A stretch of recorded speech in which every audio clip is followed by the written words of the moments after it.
સર્વ વૈષ્ણવને ભગવત સ્મરણ. ચાલો આજે આપણે એક શ્રીનાથજી બાવાની વાર્તા કરીએ. આ વાર્તા અડીક ગામની છે. ત્યાં ગોચરમાં એક શ્રીનાથજી પ્રગટ થયા છે અને સર્વેને ભગવત સ્મરણ. ચાલો આજે આપણે શ્રીનાથજી બાવાની એક નવી વાર્તા સાંભળીએ. એક દિવસ અડીક ગામના ગોચરમાં એકાએક શ્રીનાથજી પ્રગટ થયા. ગાયોનો રખેવાળ આડે પડખે થયો હતો અને એ ઝબકીને બેઠો થઈ ગયો. અરે ભૈયા, તું તો ગોવિંદ ગ્વાલ હે ના? ફોસલાવાનો આ શ્રીજી બાવાનો નવો કિમિયો હતો. એમણે અજમાવ્યો હતો. નાય લાલા, मैं तो गोपाल ग्वाल हूँ, बोल का काम है? આમ કહી લાલાને ગ્વાલ કહે છે કે મારું નામ તો ગોપાલ છે, બોલ શું કામ છે? પ્રથમ દર્શને જ ગોવાળિયો તો શ્રીજી બાવાને જોઈને ઘાયલ થઈ ગયો હતો. गोपाल भैया, मुझको बहुत भूख लगी है, थोड़ो सो दूध और 2-4 रोटी दे दे मोको. ગ્વાલની દશા જોતા જ એને વધારે સતાવ્યો નહીં અને શ્રીજી બાવાએ સીધી માંગણી કરી લીધી. શ્રીજી બાવાએ કહ્યું કે ગોપાલભાઈ, મને બહુ ભૂખ લાગી છે, મને થોડો શું દૂધ અને 2-4 રોટી આપી દેને. ત્યારે આ લાલા યા કે ઉપર બેઠ જા કહા તે ગોપાલ બાલે એમ કીધું અને પોતાની કમર પર બાંધેલો અંગોછો છોડી બાજુની શીલા સાફ કરી દીધી અને બોલ, કિતની ગૈયા હે?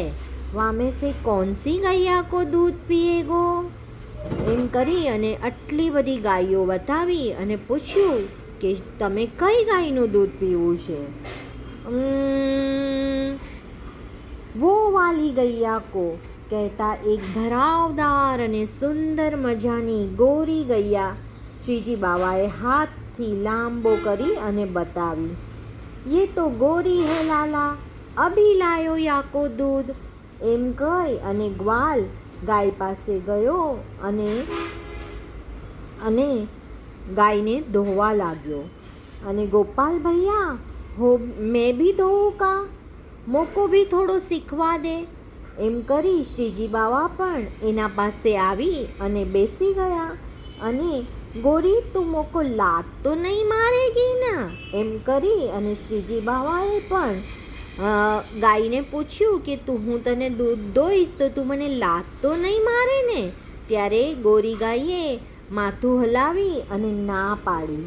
અને લાલા, गोरी तो बड़ी सयानी है, દોતે સમય યાને કભૂ લાત નહીં મારી. આમ ગોપાલ ગ્વાએ કહ્યું કે ગોરી તો બહુ ડાહી છે, ક્યારે પણ લાત નથી મારતી. એમ કરી અને પ્રસન્નતાથી દૂધ દોયું. થોડી વારમાં તો આખી મટુકી છલકાઈ ગઈ. એ ભૈયા, થોડો સો દૂધ સીધો મેરે મુંહ મેં ડાલ દેના. એમ કહી શ્રીજી બાવાએ પોતાનું મુખ ખોલ્યું અને ગોપાલ ગ્વાલે સીધી આંચળમાંથી સરર કરતી ધાર શ્રીજી બાવાના મુખમાં મૂકી અને મુખમાં પડવા લાગી. પ્રભુ ગટક ગટક દૂધ પીવા લાગ્યા. ચલ લાલા, अब बस भी कर, नहीं तो शाम को गैया को दूध कम निकलेगो तो मालिक मोको बरजेगो. આમ કહી ગોપાલ ગ્વાલે કીધું કે લાલા, હવે તું બેસી જા, હવે દૂધ નહીં કાઢીએ, નહીતર મને માલિક ખીજાશે. આ ચલ અબ રોટી દેવું. એમ કરી ગોપાલ ગ્વાલ ઊભો થયો અને પોતાના ભાથાની રોટલી કાઢી શ્રીજી બાવા સમક્ષ ધરી. શ્રીરાજી બાવા રોટલી આરોગતા જાય અને ગટક ગટક દૂધ પીતા જાય અને ગ્વાલને કંઈક ટચુકા એટલે કંઈક વાતો ગ્વાલ સાથે પ્રભુ કરતા જાય અને એને હસાવતા જાય. ગ્વાલના તો હોશો હવાસ ગાયબ થઈ ગયા. તમે સોચો કે તમારા સાથે શ્રીજી બાવા વાત કરે, તમને ટચુકલા સંભળાવે અને તમારા હાથે દૂધ આરોગે.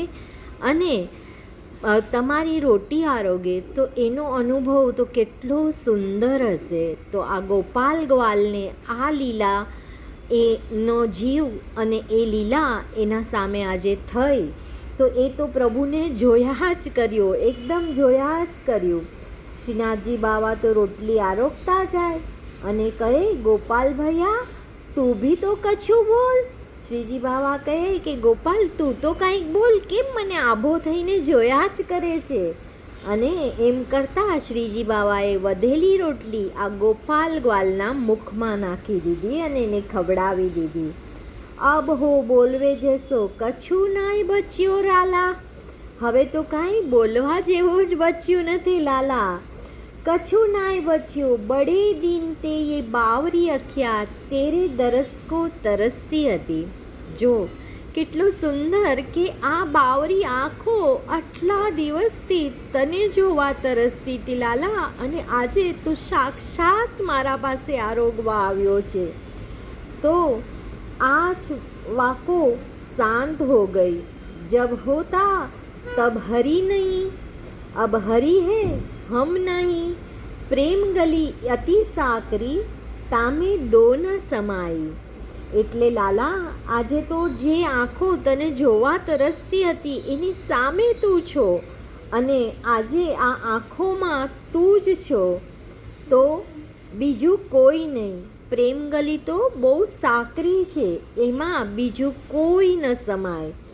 અને કાએ તો ગ્વાલની આંખમાંથી ગંગા જમનાની જેમ અશ્રુ વહેવા લાગ્યા. શ્રીનાથજી બાવાને આરોગવાનો મોકો મળ્યો અને એથી ગોપાલ ગ્વાલની આંખમાં અશ્રુ આવવા લાગ્યા. ગોપાલ ભૈયા તું નિત્ય પર્વત કે ઉપર મંદિર में आया कर, मेरे दर्शन कर तो को बड़ो सुख प्राप्त होएगो. કહે તો શ્રીનાથજી એમ કહી ત્યાંથી સરકી ગયા. હવે ગોપાલ ગ્વાલને શ્રીજી બાવાએ આજ્ઞા કરી કે તું નિત્ય ઉપર મંદિરમાં મારા દર્શન કરવા આવ, તને મારા દર્શનથી ઘણું સુખ મળશે. અને ત્યાંથી પ્રભુ પેટ ભરાઈ ગયું, દૂધ પી લીધું, રોટી ખાઈ લીધી, અને પ્રભુ ત્યાંથી આટલી આજ્ઞા કરી અને સરકી ગયા. પછી ગ્વાલે પોતાની સુધ સંભાળી અને બીજા દિવસથી તે નિયમિત રીતે શૃંગારના દર્શન કરવા જવા લાગ્યો. દર્શન કરતાં કરતાં તેની આસક્તિ એટલી વધી ગઈ કે હવે એને પોતાની કેળે બાંધેલા હથિયારો ખોલવાનું યાદ ન આવતું.